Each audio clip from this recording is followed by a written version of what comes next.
Hey guys, welcome back to Worth a Shot. Today we're going to go over 5 different things that I've learned or started to use using the Cafetlat Robot over the past 6 months. Of course, my techniques evolved and changed since I started, and the current workflow and hacks I use, I really feel like they either speed up the process or make it a more user-friendly process. Huge shout out before I start today to all the folks over at the Cafetlat Robot Facebook group. A lot of the ideas that I'm using are either modifications from things I've seen over there or ideas directly from people themselves. So thanks to everybody over there. And if you're not part of that, highly recommend you join up. So let me just say the 5 things I'm going to cover, and then I'm probably going to end up changing camera angle to try to show it a little bit better for you. One I almost didn't put on here, but I wanted 5, is distribution of coffee grounds, and I don't think there's any secret to that. I'll just show you quickly what I do for that. The other one is I personally like arms up on robot when I'm working, and that works better with my preheat method that I'm using, so I'll show you how I do that. A lot of people have learned they can stop the flow of the double spout using an Aeropress stopper, and I have a slight tweak on that to maybe make it a little bit more volume of water in there, so that you get more temperature control. And I'll show you briefly my preheat method, and then also I really struggled with getting a level tamp with the tamper that comes with the robot. So I have a dollar store hack that I think at least slightly helps with that. So those are the things I'm going to cover in the video today. Thanks for tuning in, and again, appreciate all the feedback and information I've gotten from other people to help with this. And I think if I had those sorts of things when I first started using the robot, it would have made the learning process a little faster. So I'm just trying to put all those in one spot for folks. Yeah, so the first hack is not really a hack at all. This is common knowledge, but I do find that distributing the coffee grounds does help me with a more even dispersion and less channeling. And I've tried several different methods of these. Actually, let me grab some. I tried gluing some on the outside of a cork like this. I've tried different shapes at 4 here. These were glued on the inside. Honestly, out of laziness, I just ended up just going with a rubber band around those. And you'll notice that these are sterile loops. You can get these basically anywhere, at Amazon, for example, for, I don't know, $6 for about 50 of them or something like that. And I put them on upside down. I used to try the loops down, and I found that it really digs holes in the coffee as I distribute. So basically, I put my coffee grinds in here, give a quick little level, and then I usually stir in a semicircle and turn the bottom at the same time, trying to get the coffee grounds nice and evenly distributed. And that's basically it. And then I move a little bit towards the top as I go, and boom, there you have it. Coffee grounds distributed. Yeah, I think I put leveling as number 5 in the video, but in my introduction, but really this is probably a better place right here at number 2. So this is the tamper that comes with the original robot, and I know they make one that is supposed to help with leveling now. But if you have the old one, here's what I did. I went down to the dollar store or Home Depot or any hardware store and just found a bullseye level. And I just simply place this on nice and gentle, as level as I can. And then I put this on and I push down gently to get it exactly level, okay? So right now it's right there. I probably push with about 5 to 10 pounds of force that way. And then I just remove it once I have that done, and then carefully continue my level tamp by pushing down like that with more pressure, and then remove.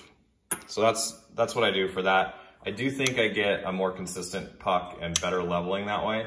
And literally, it's $1 at the dollar store or Home Depot.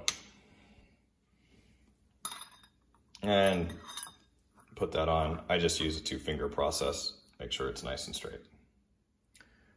I really like arms up with the robot, and I just tied a rubber band here. I just think it keeps the workflow easier, and you're gonna see soon in my preheat that it's pretty much required that arms stay up. Okay, so basically what I do is just lift arms up when I'm ready to work with the robot, and I go around this arm and bring it back around the pressure gauge, and boom, there you have it. I have also seen people, and I don't think I have it quite in view, attach something from here to here, but then it has to come on and off. So to me, that's pretty easy. It's a little bit of an eyesore, but it's a great way to keep the arms up for the workflow. And my preheat, like I said, is really dependent on that. It was great. This is the apparatus I use for the preheating. So the water goes in here, and then I can heat the piston of the robot that way. Problem is, this has holes in it, so I'm gonna show you how to seal that in a minute. But the first thing is, man, I really struggled. I twist a little bit when I put that on. I really struggled to pull that off. I added this string here, just makes it nice, easy, gives you a nice firm grip, and you can see I'm actually having to work kind of hard from this angle to pull it off. But when I'm not working from behind the camera, it's pretty easy with the string to pull that apart, okay? All right, so we have to seal that.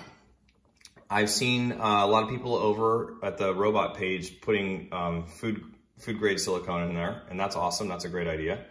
And then other people using the Aeropress plunger, which was a great idea because I already had a bunch of these sitting around. And that's what I did originally. I didn't modify it at all, but it just kind of sat at the top here. So now you can't fill it as high with water, and it came out a lot. So what I did is I took an X-Acto knife, and I honestly didn't do a great job, but I cut off this part of the seal. So I'm just left with that. And then I added a little bit of food grade grease to it, just so water wouldn't leak around it and it would stay in a little better. Barely any at all. Okay? And I just put that in like that. And now I have a seal that water can't get out, and it sits lower, so this can now be filled with more water, which should increase the temperature of the piston a little bit. And then to seal it up,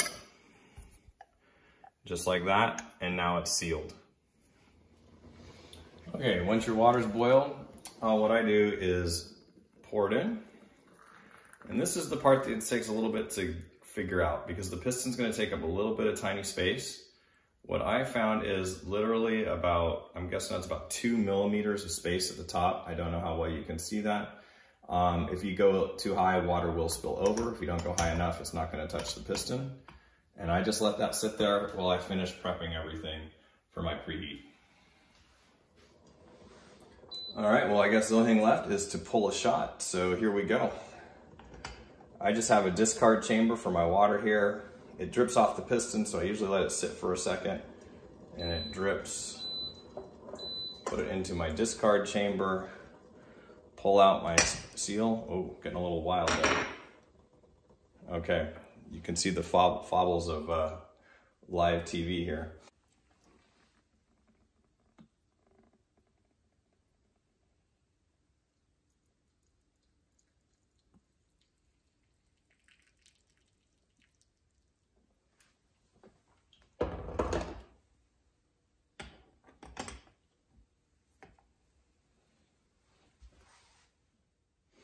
All right, here we go. I'm actually gonna pull into a clear glass.